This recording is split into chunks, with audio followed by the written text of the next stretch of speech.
The cloud is not a noun, it's a verb. Wondering what I mean? Check out the video and find out. What's up, everybody? It's Ned Bellamance, nedinthecloud.com, and today, thought we could have a think about the cloud era and what it means to embrace and migrate cloud applications. Before we talk about the current state of cloud and where we are in the cloud era, I think we have to have a look at where we came from. Why cloud?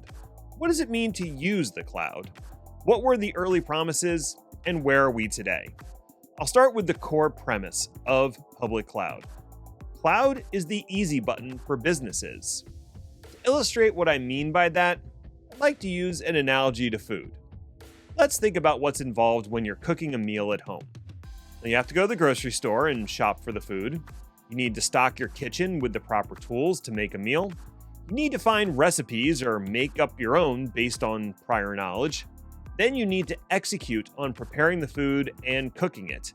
And once you've made the food, you get to eat it, which is awesome, but then you have to clean everything up. Making your own meals at home is a lot of work. Or you can open the DoorDash app and have food delivered to your door in about 15 minutes. If you want to do computing on premises, you need to work with a vendor to procure all the hardware. You have to hire the right people who know how to build and run a data center. You need to design or use existing architecture and guidance to build out the infrastructure that runs your apps. And then you actually need to set it all up and keep it running. Running your own infrastructure is a lot of work. Or you can open up the AWS console and have compute delivered in, well, a lot less than 15 minutes. Seriously, I can have like 1,000 EC2 instances spun up in 15 minutes. How quickly can you do that in your data center? So if ordering out is so easy, why do you even cook your own meals? I have a few reasons. It could be that you just enjoy the process of cooking. I know I do.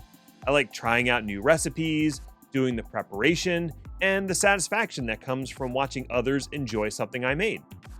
When the cloud rocked up to the scene in the 2010s, ops people like me kind of freaked out a little because we thought we weren't going to be able to do that fun stuff anymore in the data center. Another reason is cooking your own food gives you a greater degree of control. You decide how much salt to add to a sauce, how thick to cut the bacon, and the order in which to assemble the final plate. You get to pick the exact ingredients, tools, and techniques that are used to prepare a meal. When I roll out an application in my data center, I get to decide which hardware, what operating systems, what type of storage, how often I want to patch that application, and how the entire environment is secured and managed. I maintain that level of control. And also, cooking at home is more economical than eating out or having your food delivered, at least in isolation. Despite the early promises of the public cloud providers, most steady-state workloads are actually cheaper to run on-prem. All of that is true, and yet, restaurant and food delivery services continue to persist. That's because food prep doesn't happen in a vacuum, and neither does running a data center. When I choose to make my own meals, I'm also choosing not to do something else. There's an opportunity cost involved. If it takes me 2 hours a day to prepare my food, that's 2 hours that I'm not doing something else. Making your own food and hosting your own infrastructure is a cost-benefit analysis. Remember, what businesses actually care about is making more money or reducing costs. They care about innovating and providing customer value. They do not care if we cooked a world-class 7-course meal in our kitchen or just ordered it from Uber Eats. The big question is, does my company gain a distinct economic advantage by hosting its own infrastructure and managing its own applications? The absolute explosion of software as a service and cloud computing kind of gives us the answer. The argument for cloud is not that it's cheaper, it's that it's easy. And for the majority of your on-prem workloads, there's no economic benefit to hosting them, and there's an opportunity cost for your IT staff. Now, it sounds like cloud should be the end-all and be-all, doesn't it? Why not move everything to the cloud? Public cloud providers would like that. Because sometimes it actually does make more sense to eat in instead of ordering out. My world famous grilled cheese, that's not something I can just get from Postmates. It's my recipe and my execution that makes the difference. Companies have a version of their own world famous grilled cheese, and the applications that support that ooey gooey crunchy delight, those need to stay firmly on-prem or at least under management of the organization. Control is important. Cloud computing and SaaS are really good at taking on undifferentiated heavy lifting, by which I mean activities and services that are common across industries and do not provide economic value to manage them yourself. For existing applications that do provide differentiation, they're going to stay in the data center. But what about net new applications? It's not like companies and developers have stood still since 2014. The early appeal of cloud computing was the simplicity of provisioning, seemingly infinite scale, and the outsourcing of management and admin of the infrastructure. Along the way, cloud introduced some new services that weren't available on-prem.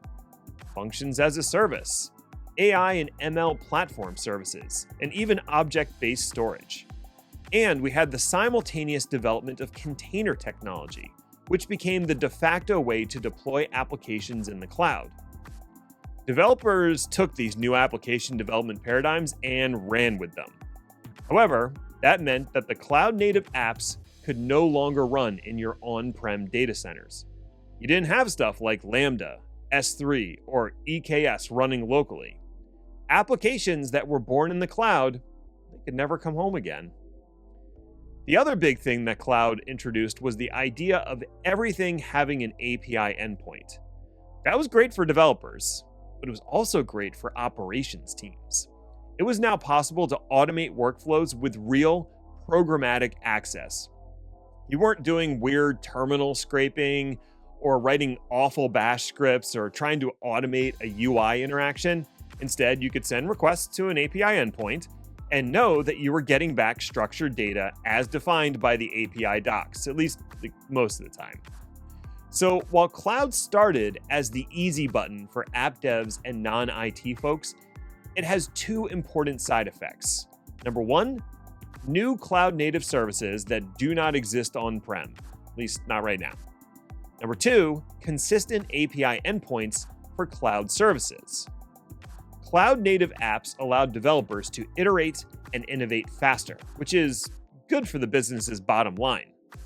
APIs enabled automation, shortening the lead time for infrastructure deployment and maintaining consistency across environments. Hate to use the phrase digital transformation, but basically that's what we're talking about. That's where we are today. But what about tomorrow?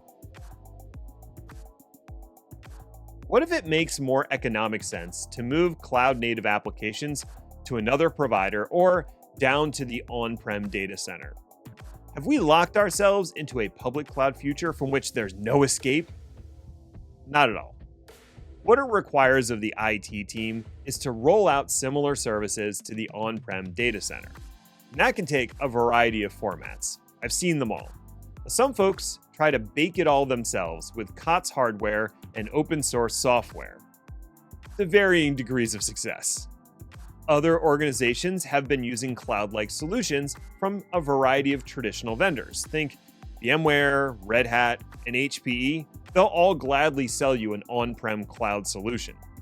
Then there's solutions from the public cloud providers themselves, Azure Stack, AWS Outposts, and Google Anthos. They're all selling some combination of hardware and managed services to give you a cloud-like experience in your data center. The goal behind each solution is to bring down components of the cloud operational experience to your on-prem data center.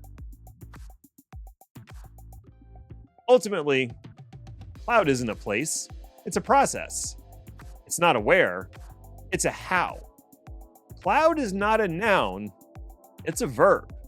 At least those are my thoughts. I'd love to hear what you think. hit me up in the comments down below, find me on LinkedIn or at my website, nedinthecloud.com. Thanks for watching, like and subscribe and all of those things. Until next time, stay healthy, stay safe out there. Bye for now.